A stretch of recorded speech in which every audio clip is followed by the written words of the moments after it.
Hello and welcome to this episode of our Vibrant Music Teacher Chat. This is the weekly live show that you can also watch on a replay on YouTube for music teachers of all stripes. So you're very welcome here if you're teaching music in any capacity, and we love to have you. I myself am a piano teacher and I run a site called Vibrant Music Teaching. So I run this weekly show so that we can share the latest news, dive into a specific topic, and also play and learn together. So that's what we're all about. And that's what we're going to do right away with our warm-up.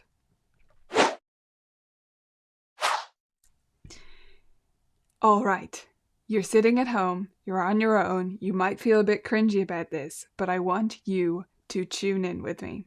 Many of you are watching this on a Monday morning, but no matter when or where you are watching it, I hope you'll take this moment to check in with yourself and tune in. We're going to do a little warm-up that I call the Breath of 5 that I do with all my students. And we have videos for this inside Vibrant Music Teaching, but I'm going to do it here with you live so that you know you're not alone. I am a real person standing in my office in the garden. In my house. I have a little office in the garden, that's what I mean. So I'm standing in my garden office. I'm doing it with you. I hope you'll play along with me. We're going to do a version of Breath of 5. Normally, we do this with students sitting at the piano. So it's going to be a little bit different. I do have a keyboard here, but you don't have to be at a piano to do this. Okay? So here we go. I want you to plant your right foot firmly on the ground and take a deep breath in for 3 counts. 1, 2, 3. Out. 1, 2, 3. Plant your left foot on the ground. Take a deep breath in for 3 counts. 1, 2, 3. Out. 1, 2, 3. I want you to raise your hands up as if you're playing a piano.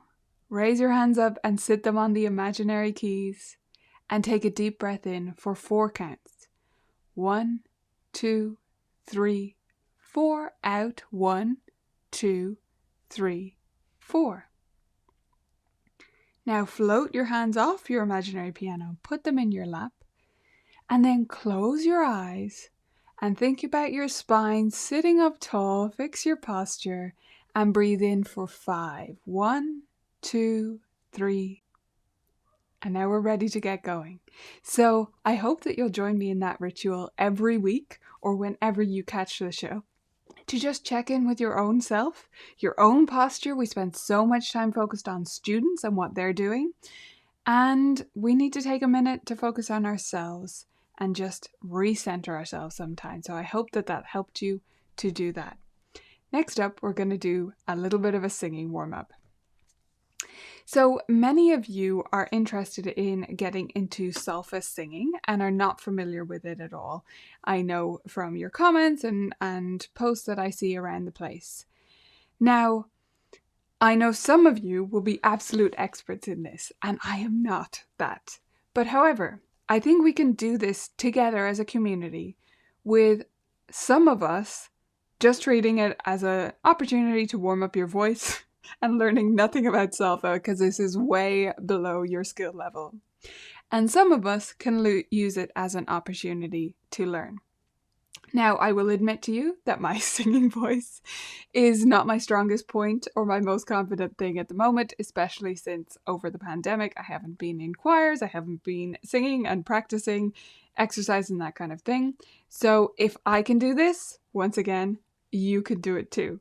Okay, so I want you to sing along with me. We're going to use Kerwin hand signs, which are these guys. We're only going to sing so and me today, and we're going to build this up week by week. So our notes are going to be, hopefully you can hear that okay. So and me. That's it. That's all we're doing. So I want you to sing along with me and follow the hand signs. So, me, so. Every time I do a pattern, I'm going to do it once with me singing and the hand signs, and then I'm going to do it again just with the hand signs so you can try it independently, as it were, singing along with just yourself.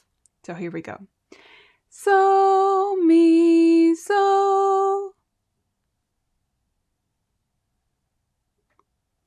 So, so, mi, so, mi.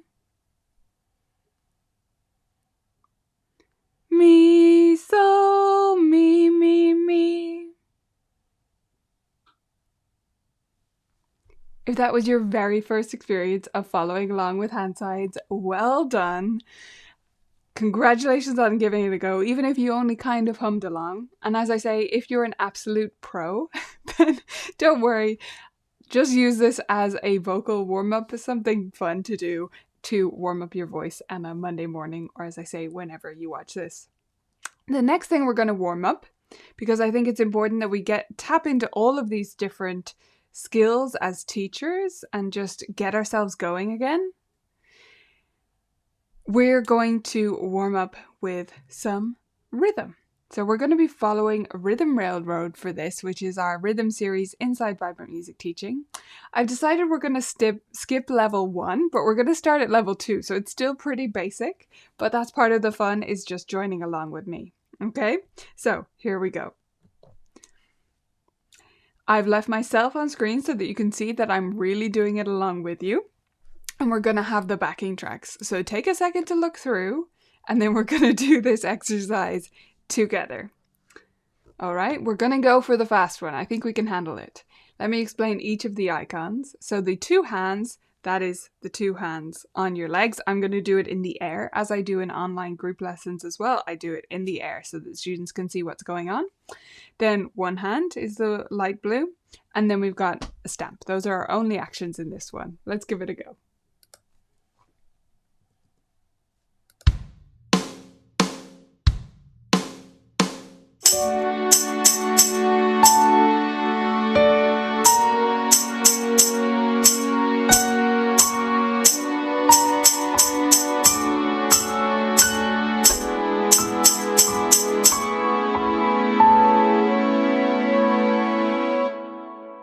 Fun, right? Okay, so we're going to follow along with that each week, just doing one exercise, just tapping into our rhythm and movement. It also just gets the blood pumping because we move around a bit, and I am trying to exaggerate my action. So if I ever look out of time, that's sometimes because I'm trying so hard to exaggerate so that you can see what I'm doing through the screen. We're into the final part of our warm-up now. Here we go. So today, we're going to be learning a little mantra.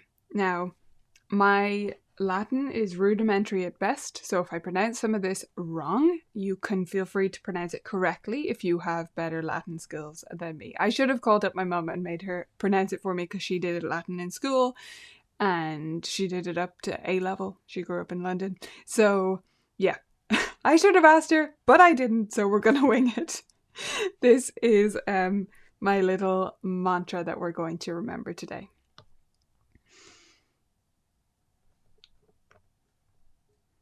Modo unum facias, eccipe gradum et progrediere. Let's try that last word again. Progredieris. Okay, you can feel free to phonetically correct me in the chat, but try saying that aloud to yourself a few times. Later on, I'll tell you what it means. Say it aloud to yourself a few times.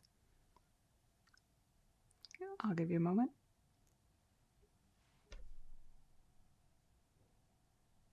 Are we ready? Okay.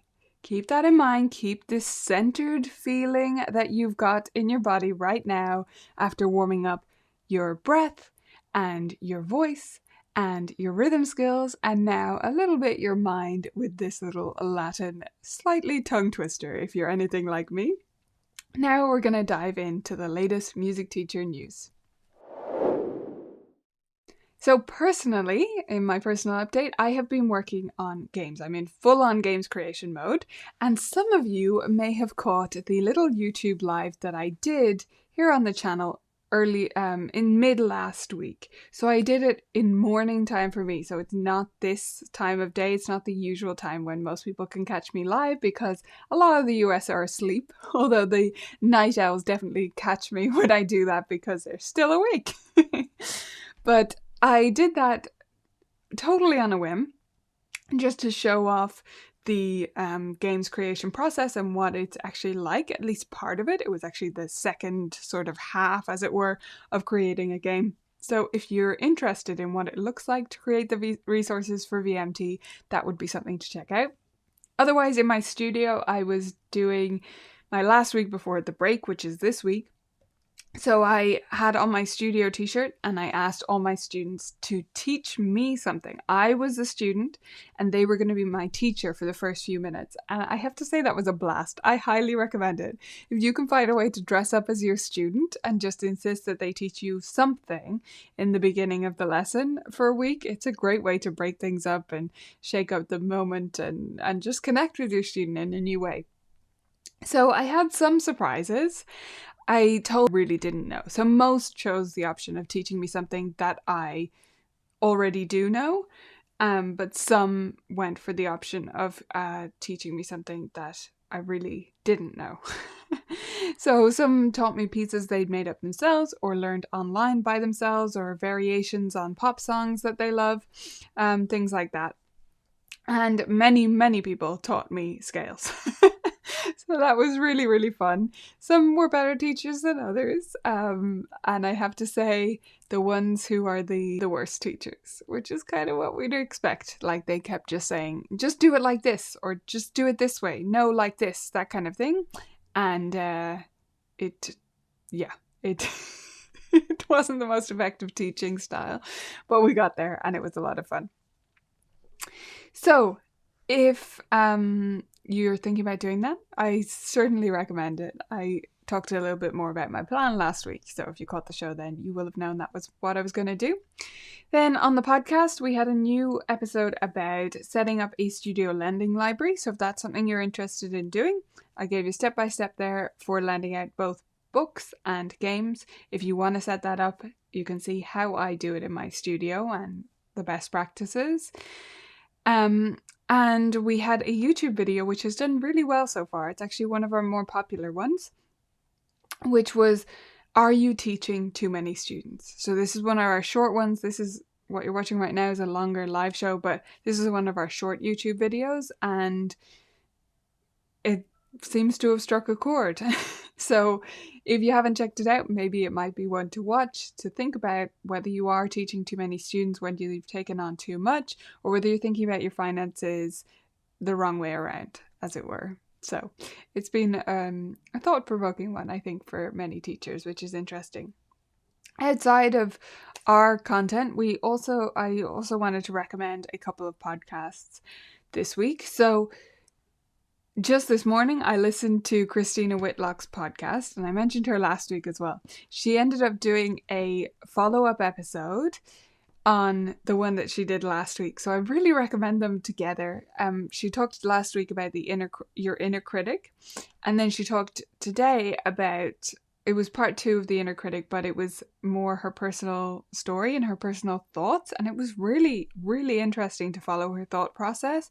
Definitely something that I'm sure was hard for her to do. It's very hard to be vulnerable like that and put yourself out there online and explain what you're thinking and what your insecurities are.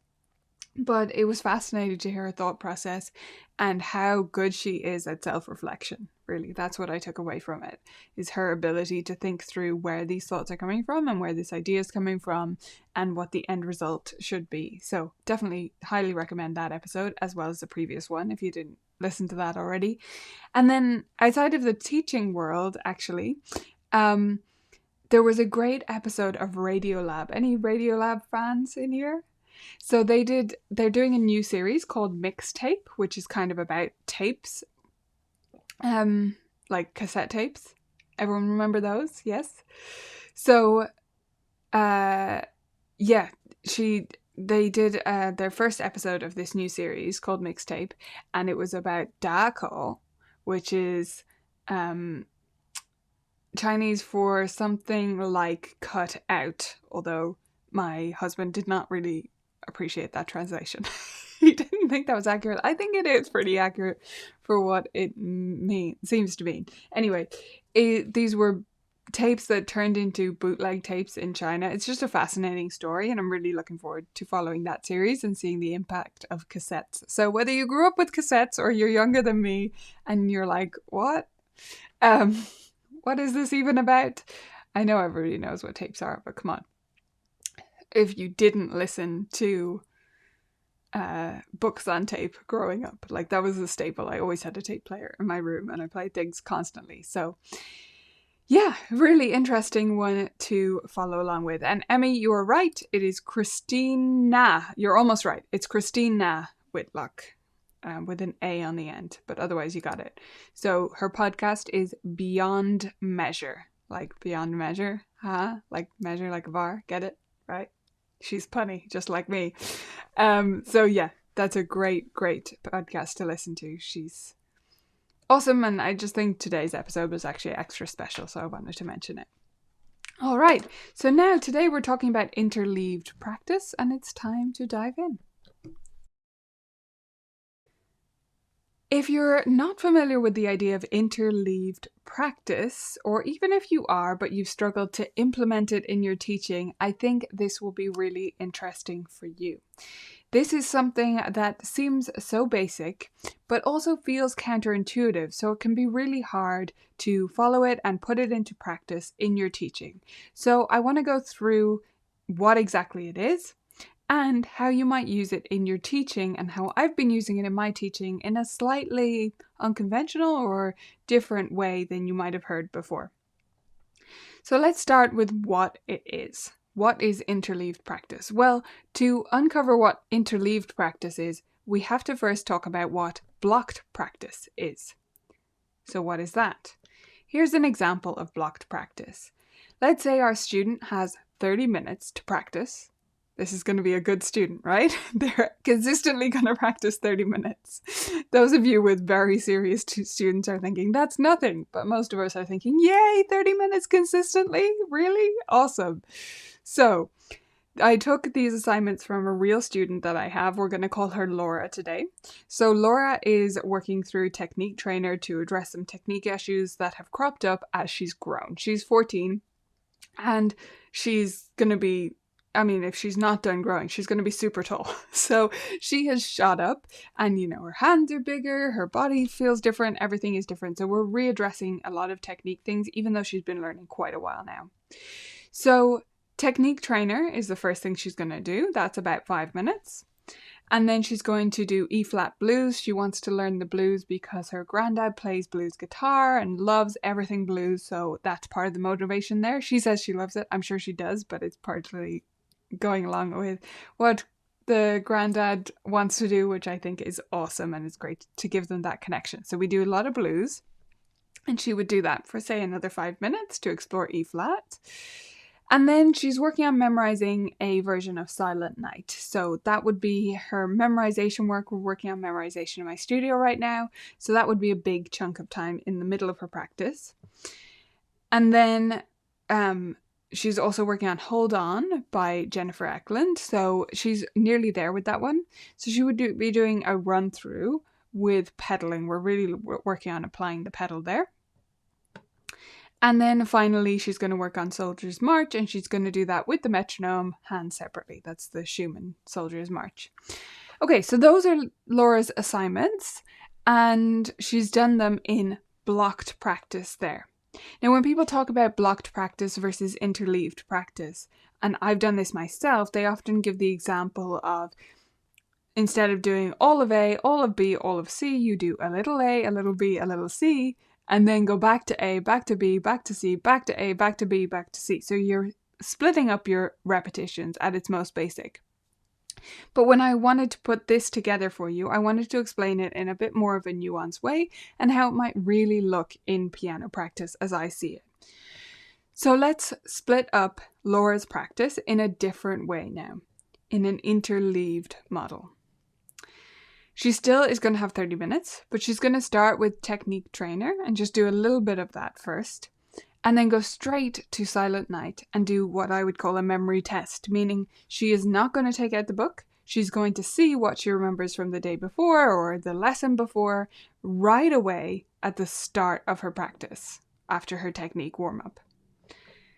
Then she's going to do some work on the Soldier's March, but she's only going to do the metronome with the right hand. And then we're going to sneak in a scale. A major scale fits in there, just one run through of it. And then she's going to do some new bars of Silent Night. So, like I said, this is not the traditional or exactly as prescribed interleaved practice, because it's not like she's doing the same thing with Silent Night, but she is breaking up and cycling through different assignments in different ways. So Silent Night, she's going to work on the new bars now. So she's going to take out the book and read through the new bars and try and remember them and go back and forth. I often have them put a book in front of their book so they can just slide it back and forth while they're working on memorizing something new. This is a piece that we're intentionally memorizing from the beginning, so it's not something she can already play and now she's going to try and take it to the memorization level. We are doing an intentional memorization process going back from the end of the piece right at the start of learning it. So she's working on new bars of that. Then she does the F sharp minor scale, so connected to A major, but just another scale run through of that when she already knows but needs to keep fresh. Then she's going to work on the Soldier's March and do the metronome with the left hand. So again, breaking it up in a different way. It's not just repetitions of the same thing that we're breaking up, it's breaking up the work on the piece so that you have to work a little bit harder in your brain to keep things ticking over. And then maybe she does her full run through of Hold On by Jennifer Eklund. Now that I haven't split up. Why? Because she's doing a full run through of something that takes about 5 minutes to play because she's not at full tempo with it yet, and it's probably about a 3-minute piece. I mean, I haven't looked up Jennifer playing it, but it's substantial. So to do a full run through of that, you can't do that any other way. So that's not part of the interleaved practice. But then Silent Night comes back and you're doing a test on the new bars, right? So you've broken up testing that, given yourself a chance to forget it and then come back to it. And then she's doing the E-flat blues at the end as a way to wind down.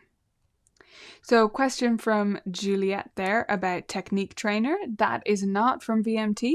Technique Trainer is a book by Jackie Sharp that I bought a studio license of a very long time ago, and I like it for especially students who have to redo their technique. That's when I mainly use it. But it's Technique Trainer by Jackie Sharp. And she's from either Australia or New Zealand, and I can't remember which. I think she's an Aussie. Okay, so something I've been passionate about for a long time and constantly strive to do better in my own teaching is to teach the way I want them to practice. Not everything, not all the time, but more than is customary, let's say. I want a lot of our lessons, especially as students progress, like Laura is here, I want a lot of our lessons to look like really excellent practice so that they can take that at home and replicate it. And that won't happen overnight, and it won't be consistent. Sometimes they will just sit down and play whatever they want in whatever order they want. But the more we do this, the more we demonstrate what good practice looks like in the lesson and explicitly explain that this is what their practice should look like. This is exactly it, and have them explain back to us what the process was. The more we do that, the better. So when I've been focused more on interleaved practice, I started thinking, hey, hang on a second. My teaching is not interleaved most of the time. And I realized I naturally do this with rote pieces because, again, I'm interrupting the forgetting. That's really important if you're teaching by rote. If you're new to that way of teaching, you teach it and then you do something else and then you revisit it. And then you do something else and you revisit it. I aim with a new rote piece to get back to it at least 3 times in a lesson, and sometimes up to 7 times if I'm a little bit concerned that they're not going to remember it enough to take home. So I'll be saying, hey, what was that again? Simple as that. Just, hey, let me hear this again. Just one run through and then we move on again. So I do that with rote pieces, but I don't do it with everything. And I know they would learn more if I did. I know it would feel harder to them, so I have to balance it, but I know they would learn better, more thoroughly, and more durably. So I've started practicing this in my teaching. And I will say some students might be a little bit thrown off by it initially, but it's working really well. So what do I mean by interleaved teaching? Well, it's exactly like what I mean there, my example of interleaved practice. And exactly like my example, not like the explanation that's usually given of a little bit of A, a little bit of B, a little bit of C, a repeat, or cycle through them in some way. Because it's going to look messier than that. It's more nuanced than that. But you can do something like that practice session. And all it takes from you is a little bit more planning, yes, maybe. But mostly it just takes intense focus and commitment during the lesson to do that. So while your student is wrapping up something, you are thinking, what's the next thing I want to jump to? And you will save so much lesson time doing this, by the way. You will get everyone there so much faster, but it'll feel more taxing for you and for your student. So know that that's on purpose, and know that sometimes you need to explain to students that that is on purpose, that it does feel harder, and that doesn't mean it's wrong. It just means your brain is working that much harder and you're going to remember more of it, or you're going to learn the skill even better. For some students, that's a step too far, but for many, it's perfectly fine as long as you explain that it's supposed to feel harder, because otherwise they feel like they did something wrong. So that is my approach to interleaved teaching. It's much like interleaved practice, but it's just building that into how I teach so that more and more my lessons are a model of excellent practice.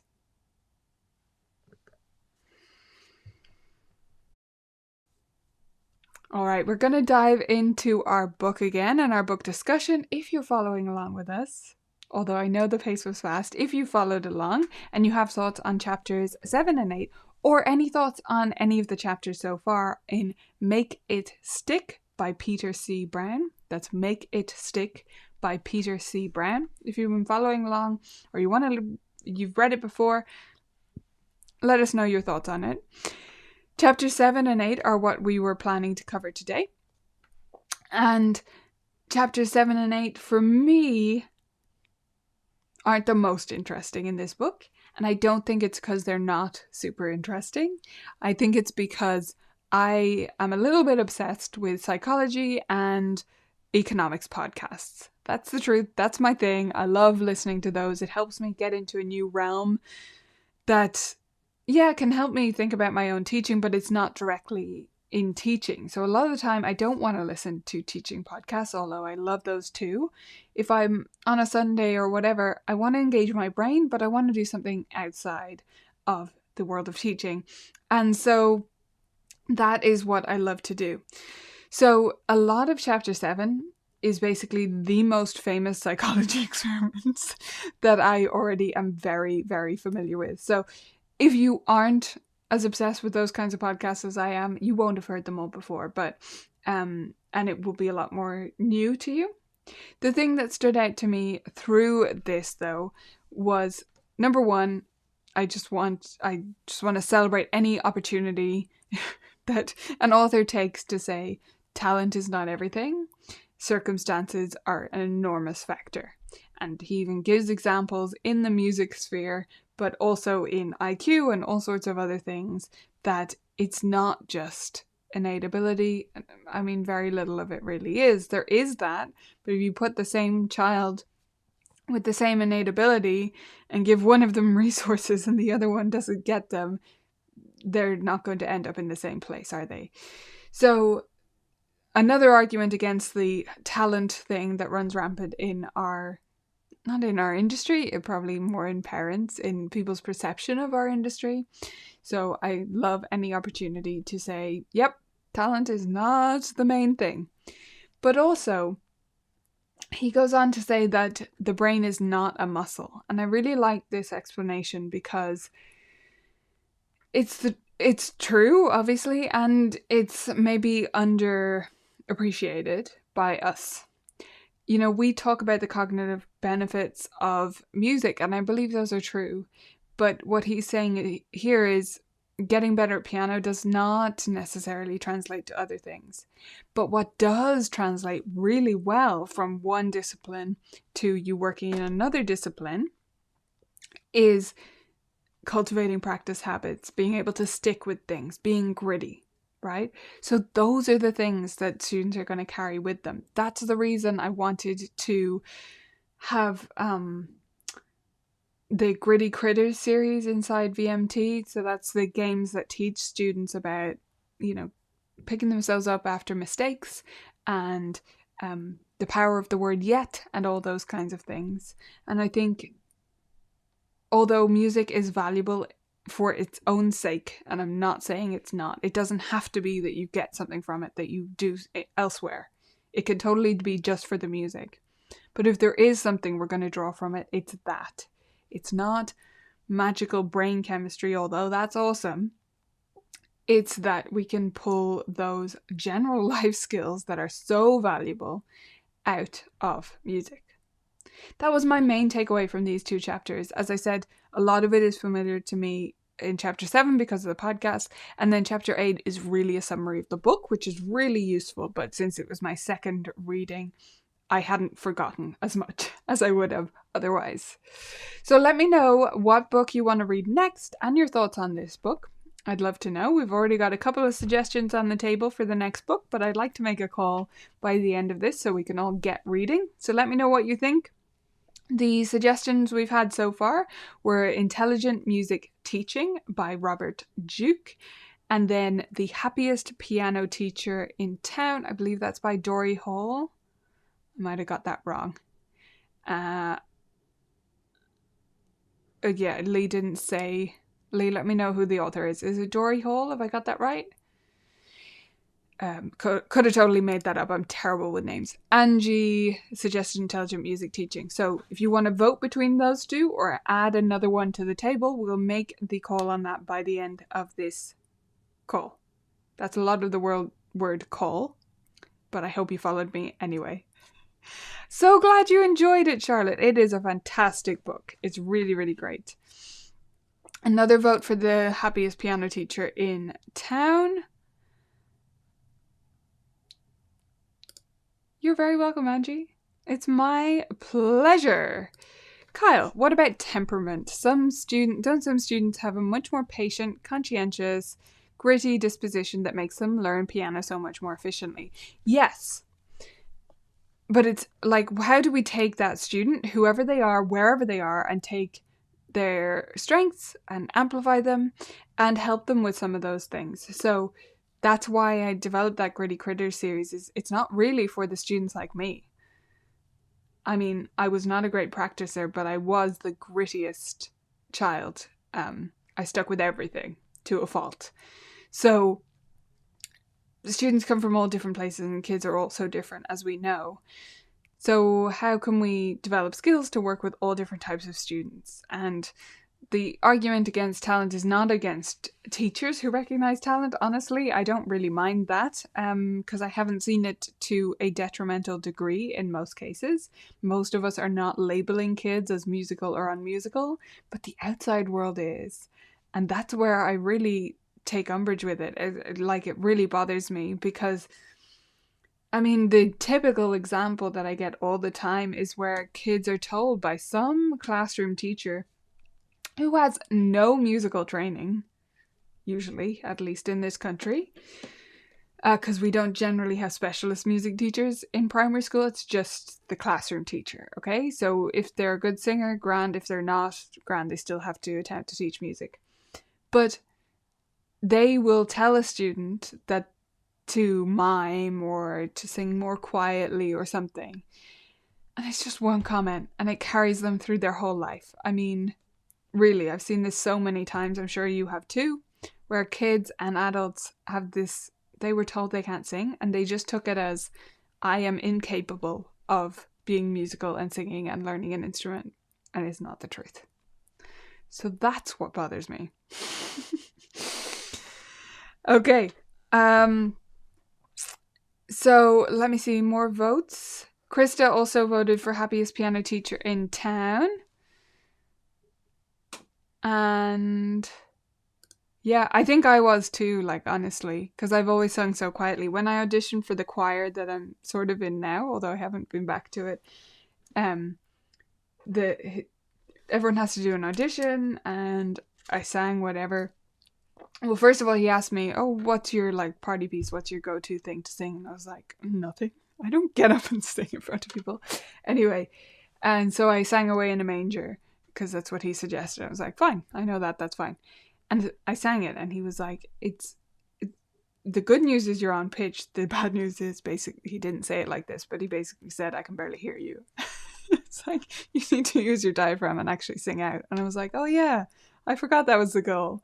My goal was always just to get the notes right and not draw any attention to myself.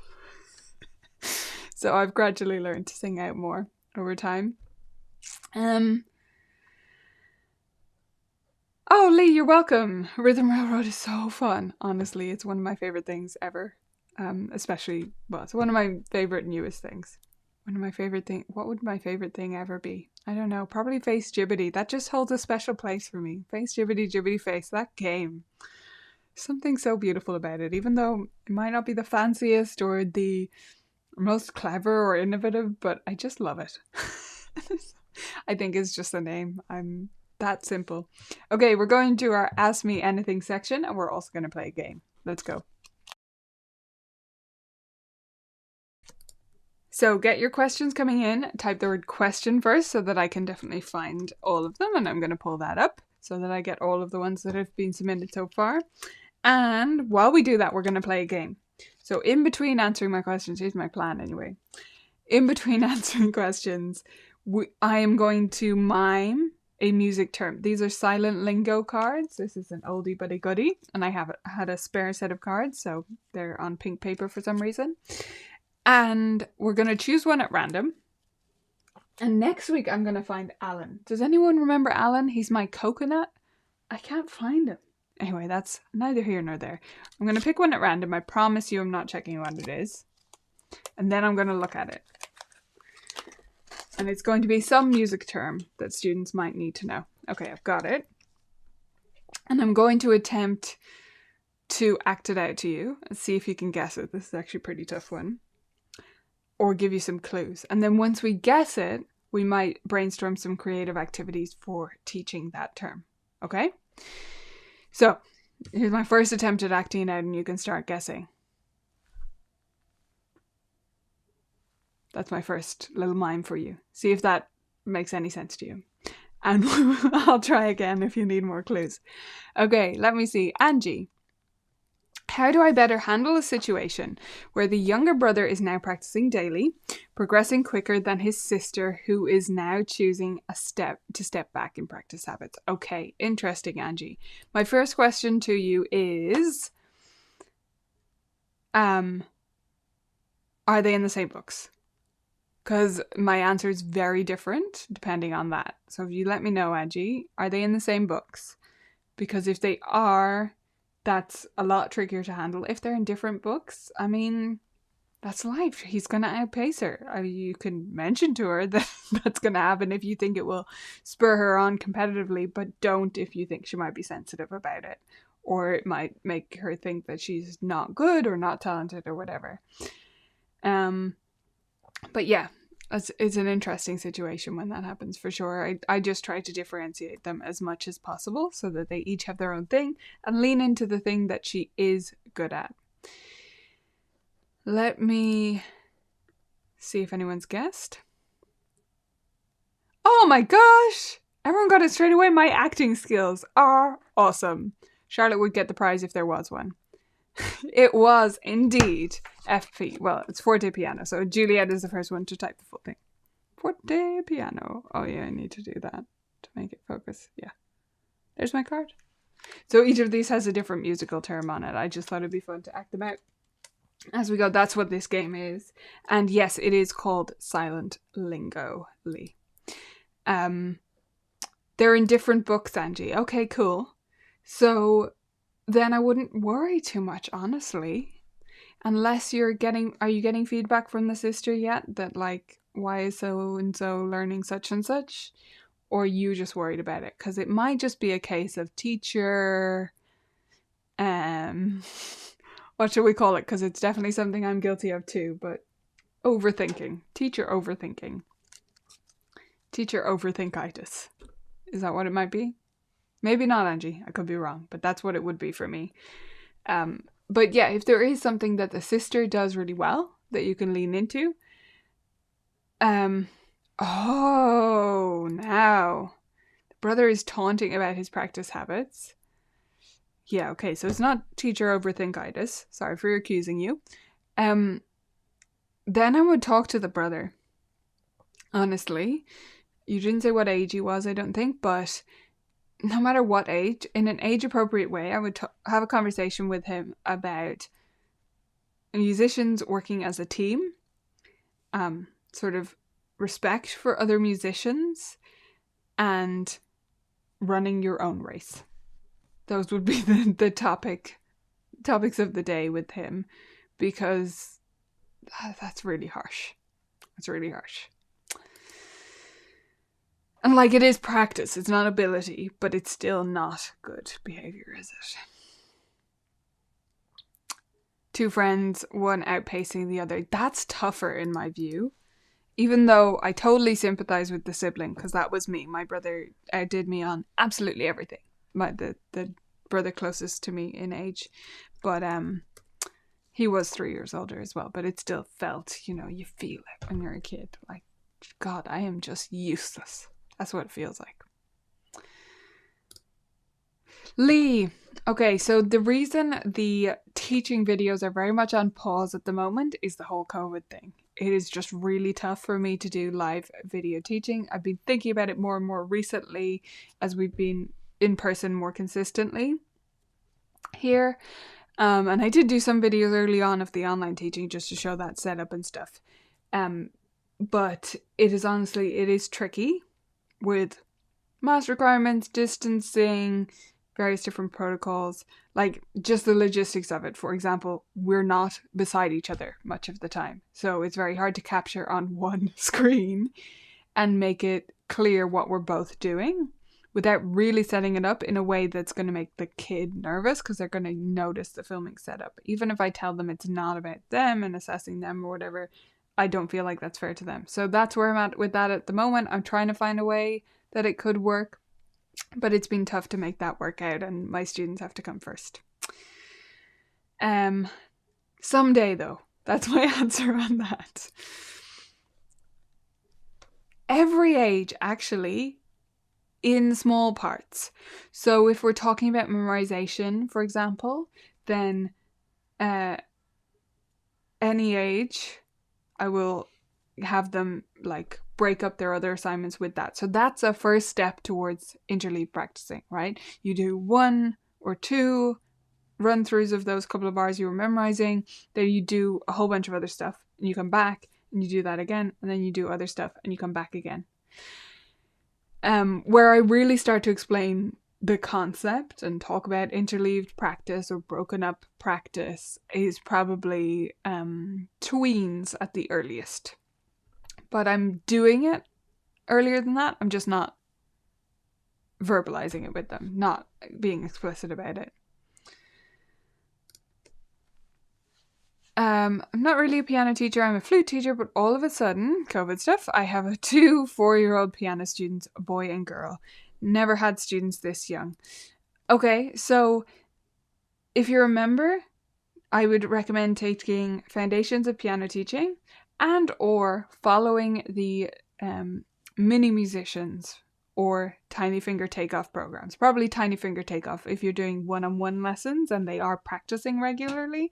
You'd want Tiny Finger Takeoff curriculum. If they are not practicing at home, mini musicians is the way to go. And then take Foundations of Piano Teaching. It's a great, step by step, these are all the things you need to consider that'll really help you feel better if you're in a situation where you need to teach piano, but it's not your primary instrument. That could be great for you.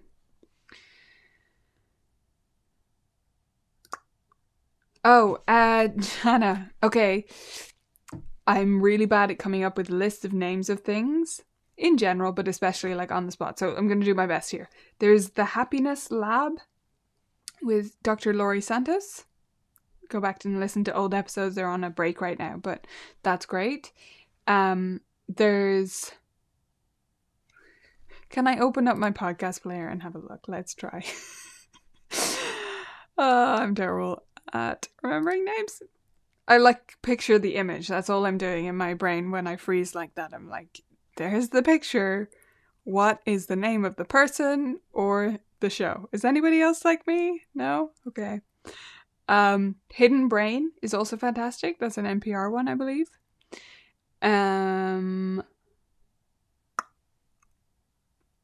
What's the other one I'm trying to think of? Anyway, I won't hold this all up while I try and look for it.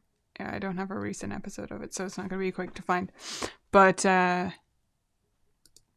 maybe I can find it here. Sorry. I'm determined now. Where's that picture? No, I've got nothing. Okay, that gives you two. Another, my absolute favorite is not, it's kind of pop psychology, but it's not really. That's called No Stupid Questions. Have you heard of that one? So No Stupid Questions is Stephen Dubner, who's the Freakonomics guy, and one of our favorite people, Angela Duckworth, who is the Grit person. You'll know her from Grit, right? So it's them having a chat each week. It's not really pop psychology. I mean, psychology comes into their conversations, but it's just really them having a chat. But they're just really interesting people to listen to. They've got one of those rare things where it is just chatting. Like, it's just they take on two random questions, but it works. And it's really rare that works as a format, because most of the time people just ramble. But it's great. It's my favorite, like, of all of them. And it comes out on Sunday, and I listen to it every Sunday as soon as it goes up. It's one of the few that I don't just like randomly scroll and find it. Alrighty. Did I miss any questions so far? I'm just double checking. No, I think I got them all. So that is awesome. Just going to check in with our general comments here. Yes, she's interviewed quite a lot, so I would Google her name and podcast if you're interested from hearing her more, because she's just a really interesting person to listen to, I think. Slight change of plans. It's not really psychology, but it kind of enters into it. That's another interesting one. That is Maya Shankar, who was almost a classical violinist. And then she injured herself when she was a teenager. So that's where the topic of the podcast comes from, is like having to change everything about your life. It's really interesting. They're mostly stories, but she sort of comes from that angle as well. It's very easy to stump me, Jana. Just ask me the name of anything in pop culture, and I will be lost every time. I'll just go, oh, the guy with the hair. Yeah, you know, the guy, and then he had a cucumber. Like, that's me. Anyway, thank you all so much for joining me. Let me know what you think of the new format, and maybe if you hated it, you can let me know in private, but I hope you enjoyed it. So we've got our warm-ups going now. We've got our main topic still, that's still happening. We've got our book club. I need to make a call on the book club. We're going to go with the happiest piano teacher in town, because there were more votes for that, and we are nothing if not a democracy. So the happiest piano teacher in town, we will start reading, and we will do the first dive into that, first few chapters, when we're back, which is in 2 weeks from today. So you've got 2 weeks to get going on it, maybe get ahead of it, and then we will discuss it then. And I'm looking forward to it. I'll see what it's like. It'll be a new one for me this time, not one I'm re-exploring, but one that's brand new. So I'm really interested to hear that, to read that, excuse me. And I hope you all have a fabulous fortnight ahead of you. That's 2 weeks, by the way, for those not familiar with the term fortnight. And I will see you in 2 weeks. It's going to be a really fun one, by the way, when we're back in 2 weeks, because I'm going to take you inside my student progress updates that I do every week. These are my little notes. They're very short and quick, but we're going to do them live. Obviously, I'm going to block out the part with student names, but you'll see exactly what it looks like for me to run through. How did my students get along for the last week, and what am I planning? You know, rough notes about anything I need to plan for them for the upcoming lesson. So we're going to do that all live. It's going to be an interesting experience, and I hope to see you there. Bye, everyone.